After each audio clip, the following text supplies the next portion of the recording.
नमस्कार, मैं काजल मिश्रा। स्वागत है आपका एनएल लाइव। नजर डालते हैं हरियाणा की मुख्य खबरों पर।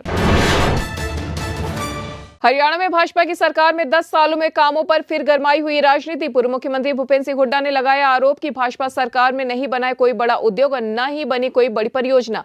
इस पर सीएम सैनी ने मनोहर नायब उपलब्धियां गिनाते हुए किया पलटवार कि इस दौरान प्रदेश में 7,66,000 लगे हैं एमएसएमई। हर जिले में खोल रहे मेडिकल कॉलेज। प्रदेश में आज है 23 राज्य विश्वविद्यालय।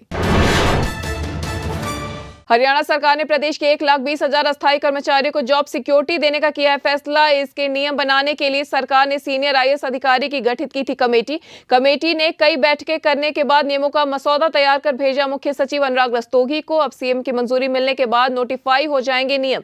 इन नियमों से होगा स्पष्ट कि आउटसोर्सिंग पॉलिसी पार्ट 1 के तहत लगे अस्थायी कर्मचारियों को मिलेगी जॉब सिक्योरिटी।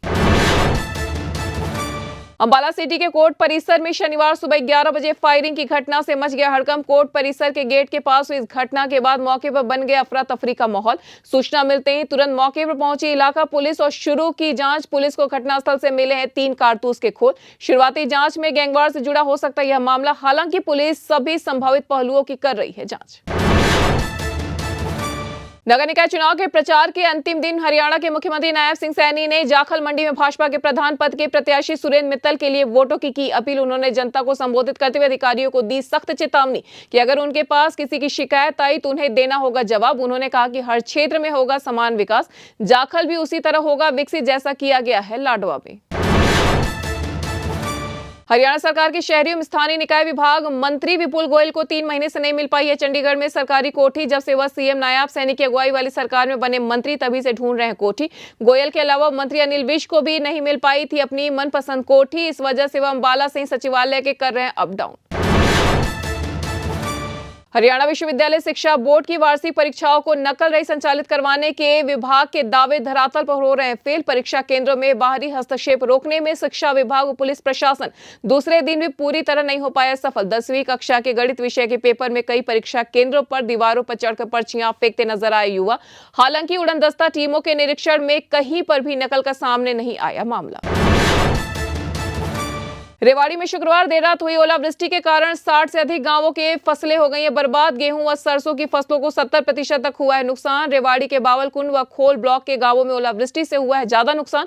ओलावृष्टि के कारण पककर तैयार हो चुकी सरसों की फसल की टूट गई है टहनियां। किसानों के अनुसार इस बार पाले की मार से किसान की फसलें बची तो ओलावृष्टि ने कर दी है चौपट। ओलावृष्टि से प्रभावित किसान फसल क्षतिपूर्ति पोर्टल पर 72 घंटे के दौरान दर्ज करवा सकते हैं अपनी शिकायत। तो उसके बाद बीमा कंपनी और कृषि विभाग के अधिकारी नुकसान का लेने पहुंचेंगे जायजा। नुकसान के आकलन में खराबे की प्रतिशत के आधार पर किसानों को मिलेगा मुआवजा राशि। हिसार में लाइव कहे जाने वाली दिल्ली रोड पर जिंदल पुल को 2 दिन के लिए कर दिया गया है बंद। B&R ने पुलिस को पुल बंद करने के दौरान रूट डाइवर्ट करने के लिए लिखा था पत्र, मगर ट्रैफिक पुलिस के अधूरे इंतजामों के कारण पब्लिक हो रही है परेशान।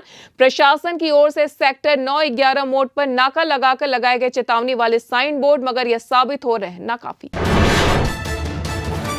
कुछ क्षेत्र में शहर के बीचों बीच एक तेज रफ्तार स्कॉर्पियो ने सड़क पार करी युवती को इतनी जोरदार मारी टक्कर कि वह करीब 5 फुट उछलकर जा गिरी सड़क के दूसरी ओर। युवती को गंभीर हालत में ले जाया गया अस्पताल, जहां अगले दिन उसने तोड़ दिया दम। हादसे के बाद आरोपी ड्राइवर स्कॉर्पियो समेत मौके से हो गया फरार, जिसके बाद सीसीटीवी फुटेज आया है सामने, जिसके आधार पर पुलिस ने केस दर्ज कर आरोपी की शुरू कर दी है तलाश। तो ये थी हरियाणा की अब तक की मुख्य खबरें। ऐसी तमाम खबरों से जुड़े रहने के लिए देखते रहिए एनएल लाइव।